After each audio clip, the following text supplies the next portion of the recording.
Welcome to my podcast. Today I'm going to talk about another commenting that you could face in the clinical setting from any from your acquaintances or relatives.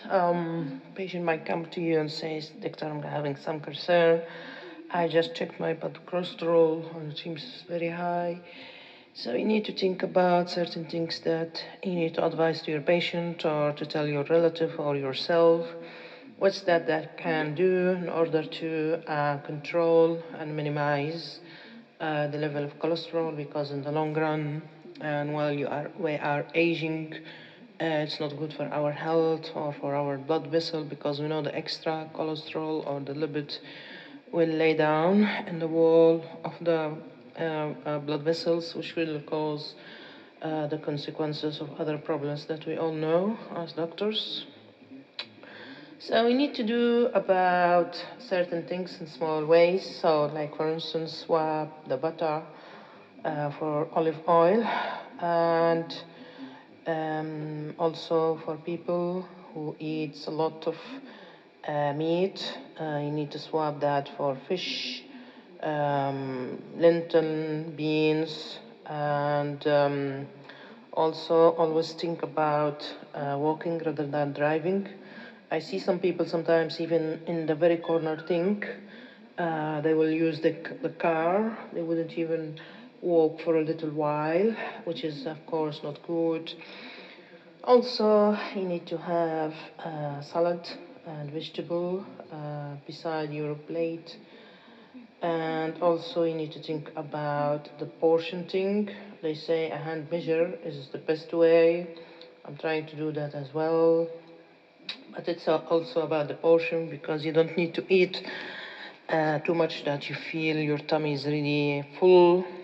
And as the Prophet Muhammad والسلام, said, we have to eat always 1/3 of our stomach, and we have to have like 6 to 7 hours whereby the stomach will have the process of digestion, and then the food will move down. We need to give like a break.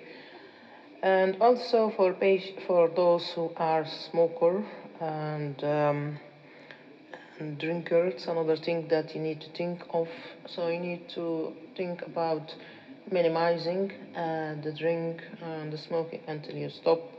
And maybe you need to set like a date whereby you need to quit the smoking, or get some support from your family, from your doctor, those things that which could help.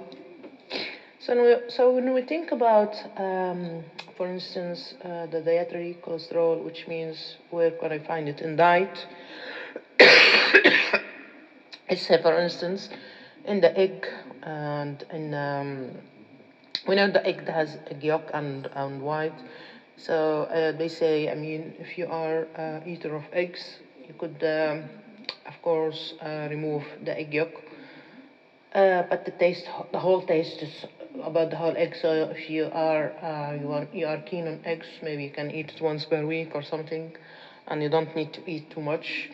Also, liver and kidney, they are full in cholesterol, and shellfish as well, and brown. It's like brown. Brown is very high in cholesterol. So if you like brown like me, you could think about it like once per week or once per month, or once in a while, basically, rather than sticking yourself to a certain schedule, and you need to think about, am I doing the right thing? And also, we need to think that there is certain, we know that cholesterol have two parts, the bad and good ones.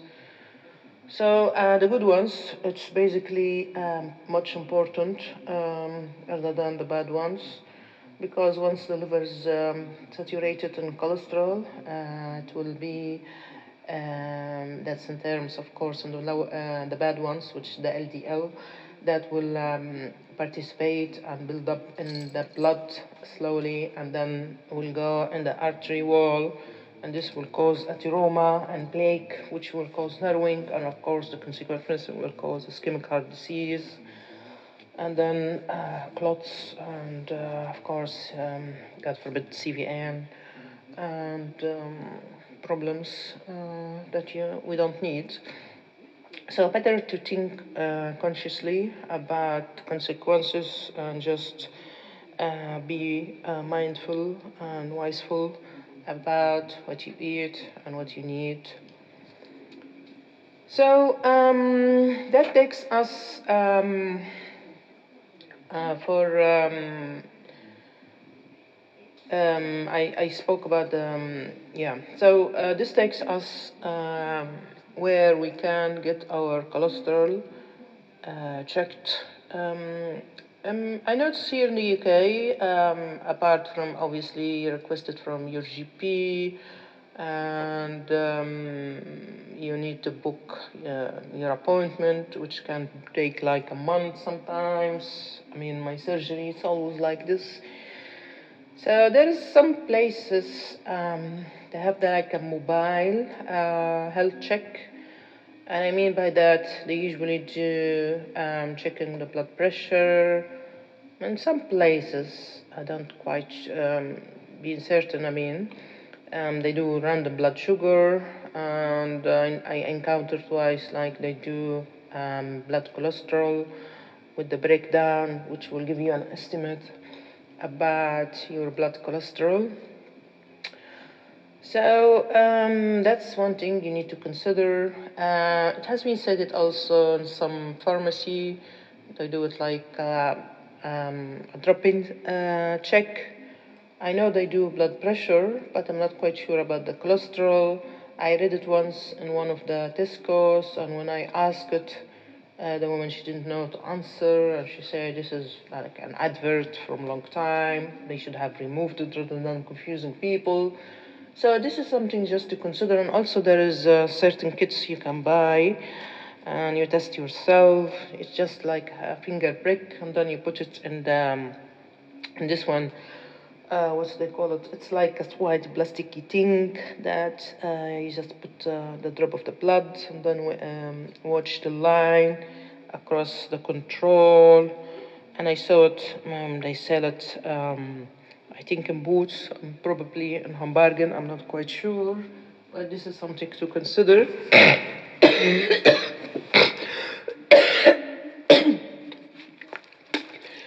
So yeah, so this is those the kind of things that you need basically to think of. And when they check our blood cholesterol, they usually check your high level, which is HDL, which is good cholesterol, and the LDL, which is the bad cholesterol, and they will estimate the ratio, and they will consider also the measuring total cholesterol and triglyceride. And all of that will, of course, have certain titration in order for us to know in which scale we fall. So, and of course, for certain patients who have like familial hypercholesterolemia or triglyceridemia, they will ask for random blood sugar, not random blood sugar, for fasting blood sugar, which means like you need overnight fasting or at least 10 to 14 hour fasting. And we know always the level shouldn't be more than 5 millimole per liter. So, as we know, the cholesterol is like two things that you need to consider. There's some intrinsic factor and some extrinsic factor. And extrinsic factor, this is something you can control. It's under your control. Say, for instance, your exercise, your weight, your food. Then the other thing that you can't control is your age. And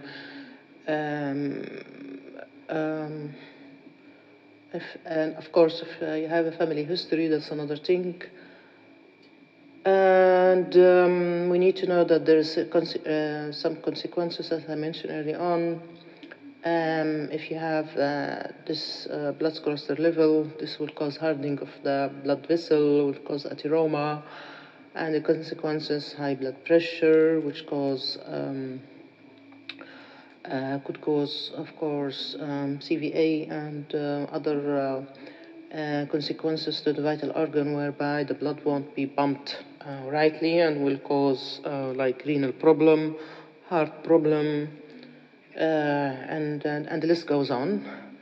And also, if you see in your app, you will find that sometimes they're gonna calculate the Q-risk score, which will show in 10 years' time the risk of heart problem or circulatory problems. So that's something you need to be mindful about and tell your patient about it, or explain it, because some patients, they might see it and they don't understand what's that. So you need to explain it in simple ways, how this can be estimated, and maybe they can do it themselves if they are educated enough, because it's something you can do it online as well. And you'll just, as I say, will give you the risk.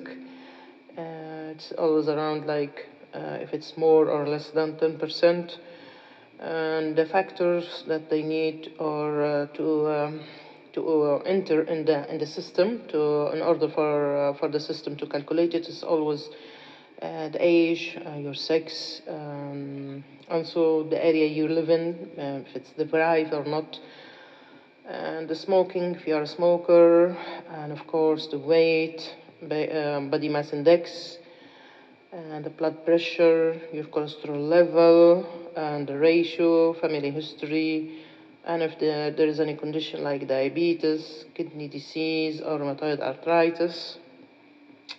So once you do that, it will estimate your level.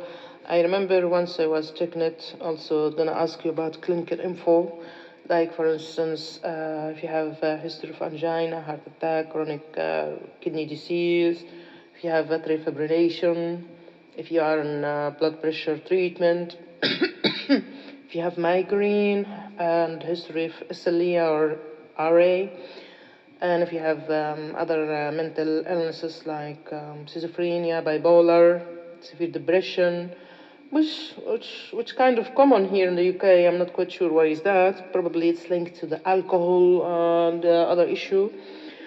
But you just hear the bipolar a lot here in the UK. Also, if there is history on those kind of medication, which is atypical antipsychotic medication, we know that some patients, they won't respond to the regular antipsychosis, so there is atypical. And of course, you need to ask if they are on regular steroid tablet. For instance, there is a lot of history or a lot of cases here. They have transplantation, and we know it's all going to involve antisuppressant medication, and one of them is steroid. And there is a section about erectile dysfunction. I'm not sure why is that one included, but probably it's related to the circulation, and if the patient is taking any medication to increase the blood flow in that area. And there's a section when you need to put your body mass index, which I mean by that the body and weight, and then all of that will calculate your risk if it's less than 10% or more than 10%. So this takes us, what should we do as a primary and secondary prevention? So the primary is something you could do, managing your cholesterol, your health, in order to prevent those kind of problems. Secondary, it's going to involve, of course, basically the medicine that they give, which is usually the statin. So, as a person who's conscious about their own life and well-being, you need to think about lifestyle changes And I mean by that, it's basically the diet and exercise. So we know food-wise, for instance, like you see now, a lot of people, they request the junk food, and always there's a delivery of the food and kind of thing. I never done that, and I believe no one gonna believe that. I only once happened that I find in front of my house a delivery pack. Obviously, someone brought it by mistake. I looked around, I couldn't find anyone looking for that, so I just took it, and it was heavy. And I took it to the city center for the homeless, and I put it in front of them. I never bought any junk food, and I don't like it. However, it doesn't mean that I'm very healthy in the food, because I'm struggling with the chocolate and cake and stuff like that. So that's my weakness. And of course, I have extra weight, which is another thing that I need to work on. And I'm not a gym person, and I'm having some health problem I explained before. So yeah, the only thing I always try to do, it's the walking, though it's low impact exercise, but something better than nothing. So in that regard, we need to think what's that thing that we can do and improve in our style of living in order to live a healthy life to the best of our ability. And it has been stated, this is something I need to mention, that transgender people, they are more likely to have high cholesterol. I have no idea why is that, but this is something I read, so it's something to consider as well. Sorry, it's about the mucus that I have in my nose from the problem I told you. So what's that thing that we can think of that we can control? As I say, eating saturated fats. So it means like junk food, smoking, being overweight or obese, and especially around the tummy, which means like a pear-shaped body shape, and being inactive, sitting all the time in front of the telly, in your sofa or in your bed. I can't understand that some people, they stay all day in bed. This is something impossible for me, but I can't understand it. Some people, they say they stay in bed just like lazy. I have no idea how that works. The other thing that you can't control, as I mentioned, getting old, family history, and it's been estimated and said that Black African and African Caribbean and South Asian, all of that, they have more tendency for high blood cholesterol. So as I say, what can we do to live a healthy life, and what can we incorporate in our routine in order to make some changes in our life? And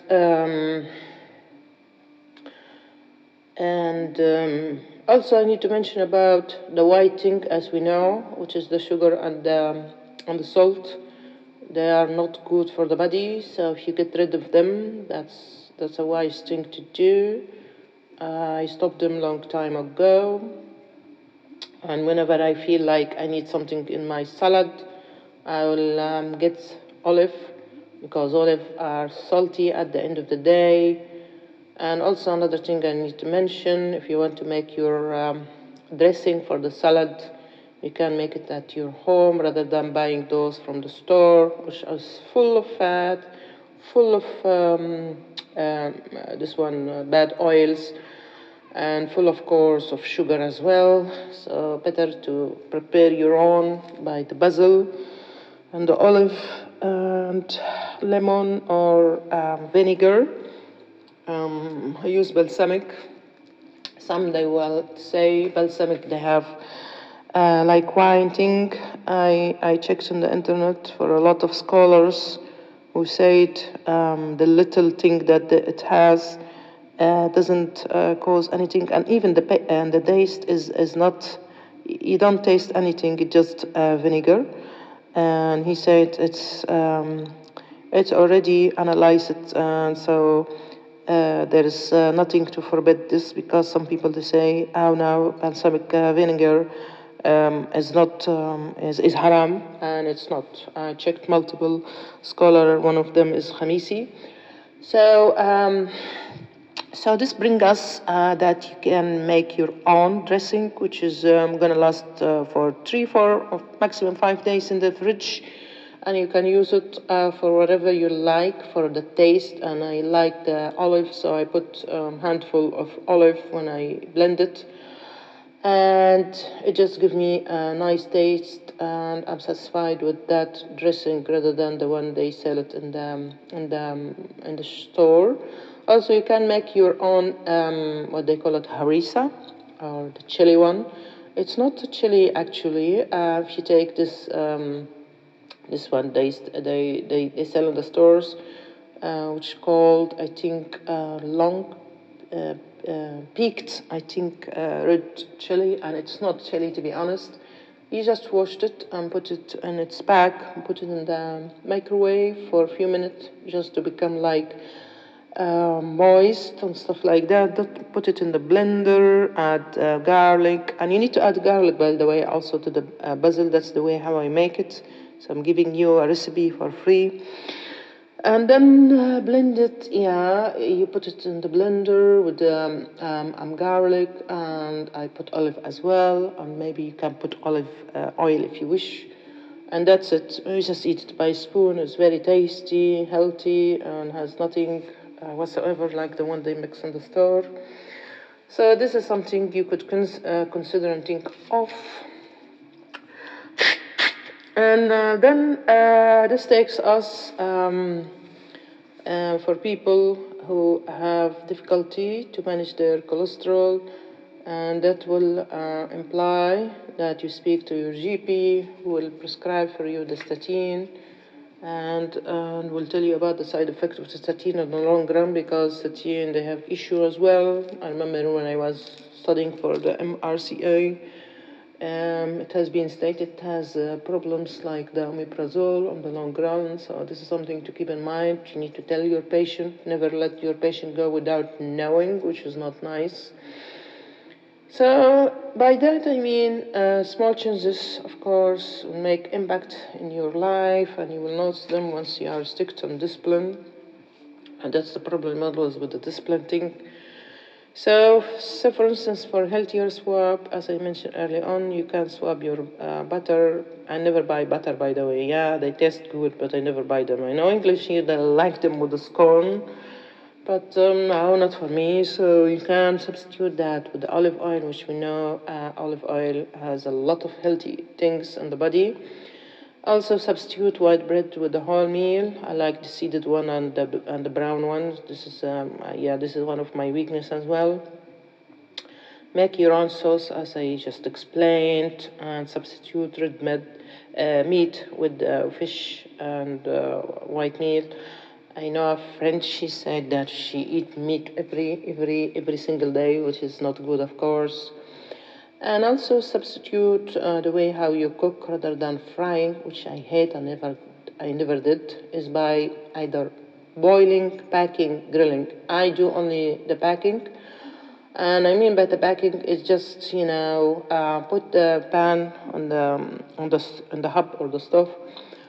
Put your vegetable, which is you cut it small or you cut it the way you like, just with a spoon. Move from one side to another, because the pan is really hot, so it will be like cooked from both sides, and then turn off the hob, put the cover, and that's it. In just a few minutes you get your food cooked up, and of course you're gonna leave it for some time, because the steam created will cook it in that manner. So this is another way, if you like, to do. The other important thing that you really need to consider, because this is something I had once, and it shoot up my cholesterol. And so the cheese, we know that we love cheese in different types. And here, when you go to the store, there's different kinds of cheese, and especially sometimes in those kinds of markets whereby they make their own cheese.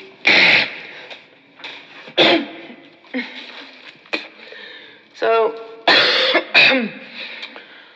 so basically, there is Perry cheese, there is all of that cheese. They're really, really, really, really saturated, very saturated of fat.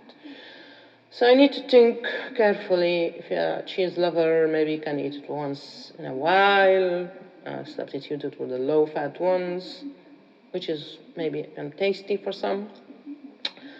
And also for the milk, you need to think about your milk. So substitute it for the semi-skimmed or skimmed, because the full milk, though it's very tasty, but it's really full of fat. Also, mention about the butter and the olive oil. The other thing for the cake, that's one of my my weakness. It says you need to substitute, of course, with something else like melt loaf. I don't know what's that. Never tried it. Crisp. Yeah, a lot of people they have problem with the crisp. So it says substitute it with popcorn, unsalted or nuts, and coconut or palm oil with sunflower oil or rapeseed. So this is something you need to consider, and also check the label. Whenever you buy anything, try to check, because it's always ranging between low, medium, high. And always you aim for the 1% or less in order to be mindful for the kind of thing that you enter to your body. And it says like you need to eat more fiber, so try to invest in that, like for instance oat, barley, pulses like peas, chickpeas, lentil, whole grain, and eat more a portion. They say 5 portion of fruit or vegetable per day. You need to be mindful about the lentil, the chicken, pea, and barley and those stuff, because they're gonna cause too much gases in your tummy, and you will be in agony when you feel that your intestines really, really distended, and you need to get the gas out. So this is something. So maybe you can plan like once or twice per week, and then you swap. Try to see and find your own ways, because everyone is different. And also swap your white rice for a brown one, and also use oat instead of maize. And also, as I mentioned about the bread, and you can start your day with cereal, porridge, or fresh fruit. So it's about habit, basically. For movement wise, try to find this activity you like, or try to see what works for you, like walking, playing with your kids if you have kids, and gardening, housework. Aim for a walking of 150 minutes a week, and it says 30 minutes per day, and exercise. And also try to walk, don't take the bus to everywhere. So just get off the bus from one stop earlier from where you are going or your destination, and try to walk instead of just driving and finding other effortless way of moving. Also it says that get in or try a new hobby, like class like yoga, gardening, park run. Get social activity like walking together or walking with a friend if you have. And also try to use the stairs instead of a lift. Because of the injury I sustained, I have issue with my right knee. It's on and off, sometimes really sharp. So I find I just put my feet on the stair and I can't move it. And of course, certain stairs, they're easier than others. Some they are very flat and some they are very steep and high. I find it very hard.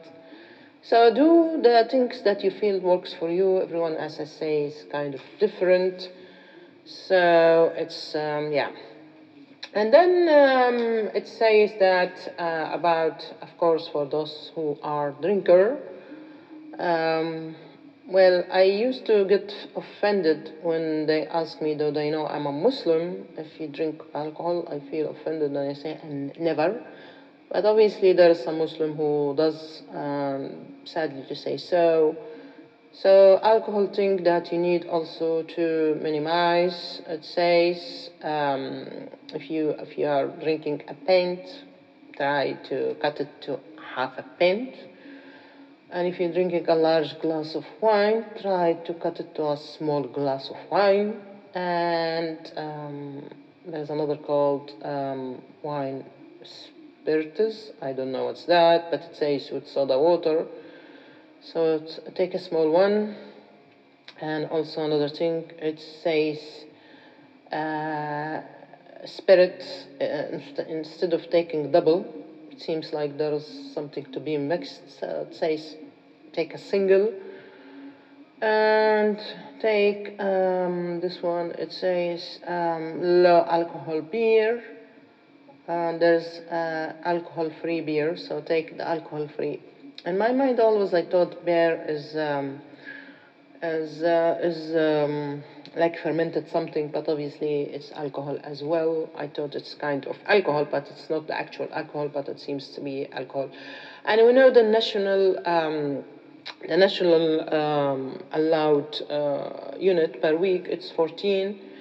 So for both adult and gender, so you shouldn't exceed that. For smoking, it's another problem as well. A lot of Muslim women, they smoke, sadly. They are wearing that piece of thing on the head, which is also, I don't know if it's stylish or whatever. It's different kind of thing that you see. Anyway, I'm not going to go on talking about this. It's this is everyone choice and rights. However, about this smoking, what I'm trying to say here, it says like smoking is not good for your health, generally speaking, for the smell wise, for your lips. You're gonna have those wrinkles on the upper lip. For your finger, you'll have this kind of what they call it a smoker finger, because the way how you hold it, and this will cause like a callosity and darkening if you are smoking a physical one, and if you are smoking a vape or the electronic, it's another thing. So in terms of that, if you plan to stop smoking, of course, you will have more energy, you will breathe easy, you will improve your fitness, and you will not have that bad smell and the taste, and you will reduce the risk of your heart attack and the stroke, of course. It's important to set like a quit date. Maybe you can challenge yourself, put a date, and say, on this date, I'm gonna stop it, or tell a friend or a family for support. If you have craving or those kind of things, maybe you substitute it with a healthier snack. Oh, I'm having bleeding in my nose. Oh gosh.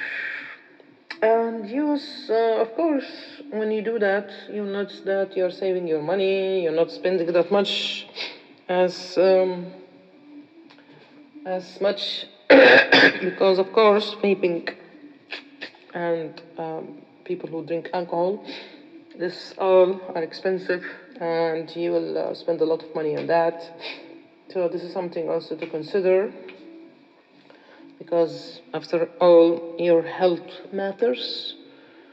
It says also you need to find ways to distress yourself, like certain relaxation, listening to music, doing soft yoga, like yin yoga. And maybe you can download certain application to listen to certain things or some informative or educatory stuff which can help you. And also spend time, it says, if you have family, if you have friends, or if you have a pet. I spend my time with my pet, my cat. And if there is something that I need to do, certain event or certain session in the daytime, yeah, I push myself to do even if I'm not feeling well.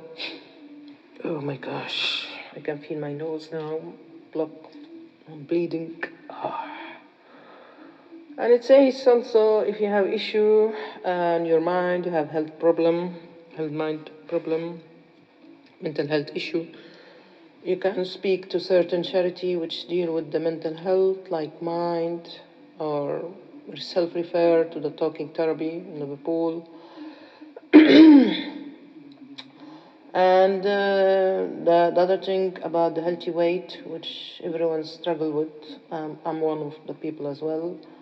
So I am for healthy weight, for the portion size, swapping unhealthy food for a healthier one, and avoid those labeled in red, and avoid carrying food with you. So this is kind of things that you need to think. And of course, with all of that, if the cholesterol is still high, you need to speak to your GP, who will put you on the statin and will give you a certain leaflet in order to read about healthy ways to improve your system. I hope by that I mentioned those kind of things in relation to the high cholesterol, how you can work on that thing in order to improve situation and lead a healthy lifestyle. Let me know in the comment down below, and I see you in another podcast. Thank you.